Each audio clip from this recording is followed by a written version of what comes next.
toi, Seigneur, que ma vie soit une... Shalom, shalom. Merci de nous retrouver encore ce jour. Voici la suite de notre émission, de notre partage de la fois passée, qui était sur atteindre le top en visant l'excellence. Tel que nous avons partagé la fois passée, nous avons dit que la volonté de Dieu notre Père, c'est que pour lui, nous ses enfants, nous devons atteindre le top. Nous devons être plus haut, jamais plus bas. Et alors aujourd'hui, comme suite de ce que nous avons partagé la semaine passée, nous allons découvrir dans la parole de Dieu les secrets que Dieu nous donne pour que nous puissions atteindre le top. Nous sommes dans Colossiens 3, 23.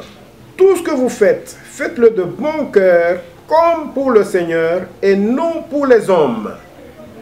Cette écriture est une recommandation très profonde.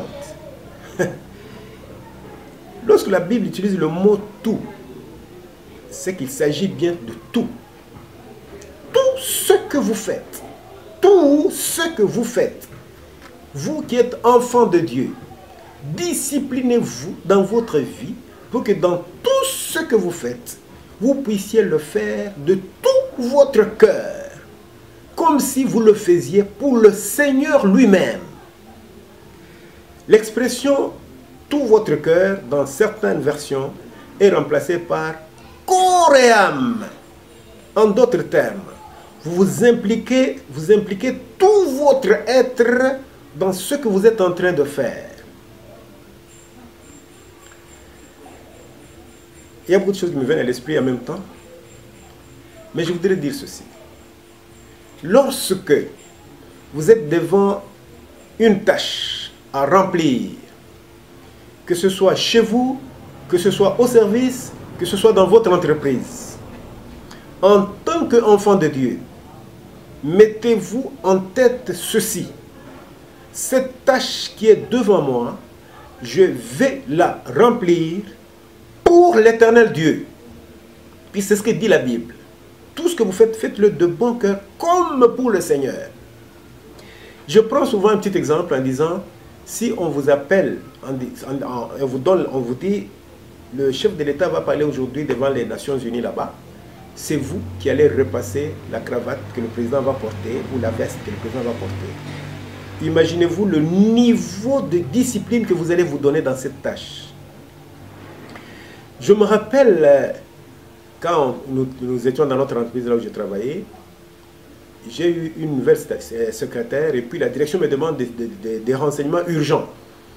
Je fais les papiers, je remets au secrétariat pour la frappe, mais comme le téléphone ne cessait de sonner, je suis allé moi-même au secrétariat, je me tiens à côté de la secrétaire.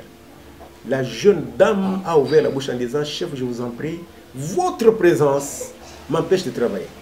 Si vous pouvez vous retirer pour me permettre de travailler. » Qu'est-ce que ça veut dire? Cela veut dire que lorsque vous savez que vous êtes dans la présence du Créateur du soleil et de la lune, et que vous êtes en train d'exécuter la tâche pour lui, la manière que vous allez vous appliquer à la tâche sera différente que lorsque vous vous appliquez à une tâche qui concerne la chemise de votre bébé de 3 ans, 4 ans. Je me souviens d'un petit exemple que j'ai pris souvent dans les églises. Si vous êtes un bon coiffeur, un coiffeur réputé dans un coin reculé d'une province, comme chez nous ici en RDC, et vous êtes à Bomanaba.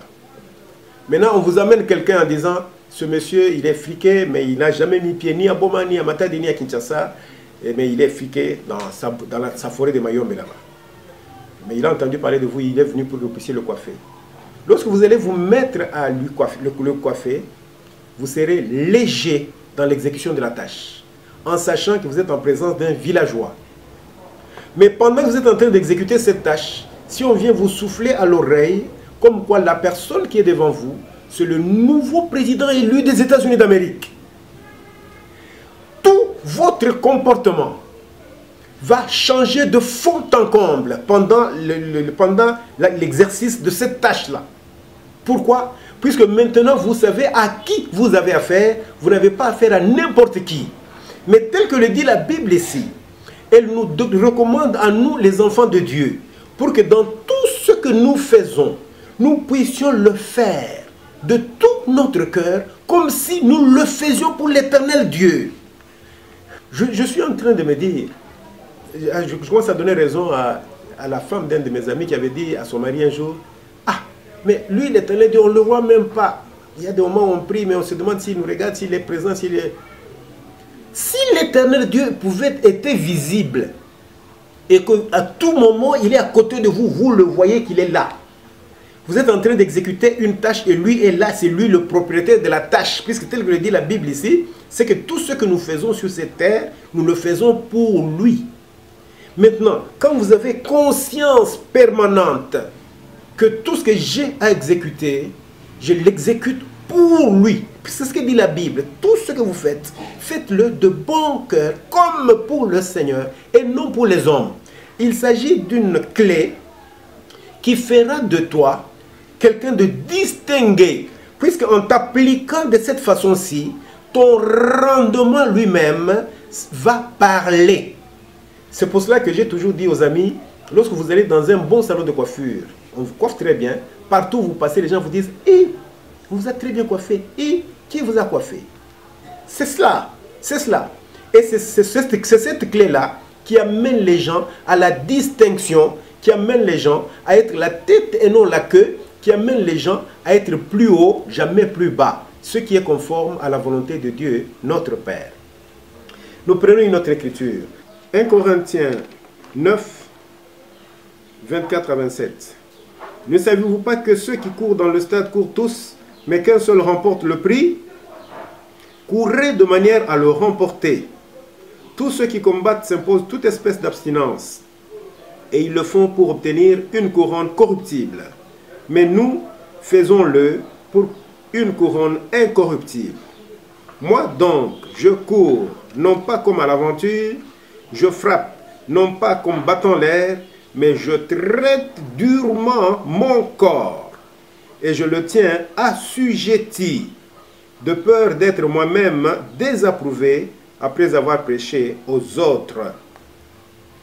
Ici, Paul est en train de montrer une chose que nous connaissons tous, les gens qui courent dans les stades.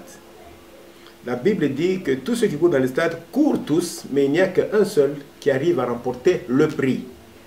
Maintenant, il nous donne ce qu'il faut faire pour arriver à être celui qui remporte le prix.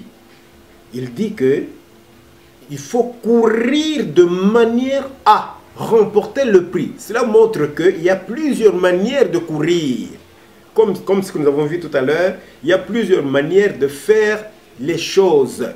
Mais la Bible dit, tout ce que vous faites, faites-le de bon cœur. Mais ici aussi, c'est la même chose. Ceux qui courent dans les stades courent tous, mais il n'y a qu'un seul qui remporte. Qui est celui-là qui remporte? C'est lui qui court de manière à remporter le prix. Il prend son propre exemple, lui, Paul. Il dit, je frappe, non pas comme battant l'air, mais je traite durement mon corps. C'est-à-dire quoi? Il se discipline, il discipline son corps à travailler correctement. Ce n'est qu'en faisant cela que vous allez atteindre le top. Ce n'est qu'en étant discipliné dans votre propre vie que vous allez aller plus loin. Presse de l'autre. Nous allons prendre une dernière écriture. Nous sommes dans le Proverbe 22. Vous allez voir ce que dit la Bible. Proverbe 22, verset 29. 22-29. Si tu vois un homme habile dans son ouvrage, il se tient auprès des rois. Il ne se tient pas auprès des gens obscurs.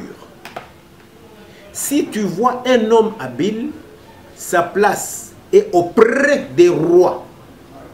Sa place n'est pas auprès des gens obscurs, des gens de rien.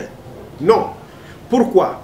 Parce que c'est quelqu'un qui est discipliné et en ayant un rendement qui parle partout, on finit par le localiser et sa place est où? À côté des rois. On ne peut pas trouver à côté des rois un coiffeur de mauvaise qualité, je ne sais pas, un cuisinier ramassé puisque c'est son cousin. Non, non, non, non, non. C'est quelqu'un qui est habile dans son travail. Donc le conseil que nous avons, la volonté de Dieu notre Père, c'est que nous, ces enfants, nous puissions être des gens disciplinés dans la vie pour que nous puissions aller plus loin, que nous puissions être excellents, que nous puissions être au top, jamais plus bas. Merci, que Dieu vous bénisse abondamment, que le Saint-Esprit continue à vous enseigner davantage le petit partage que nous avons eu aujourd'hui et nous allons nous retrouver la semaine prochaine. Nous restons à votre disposition, nos coordonnées sont au bas de votre écran et nous sommes disposés à intervenir, à partager avec vous, à vous conseiller, à prier pour vous. Nous sommes là pour vous. Merci, que Dieu vous bénisse. Trop grand, du fond de mon âme coule de la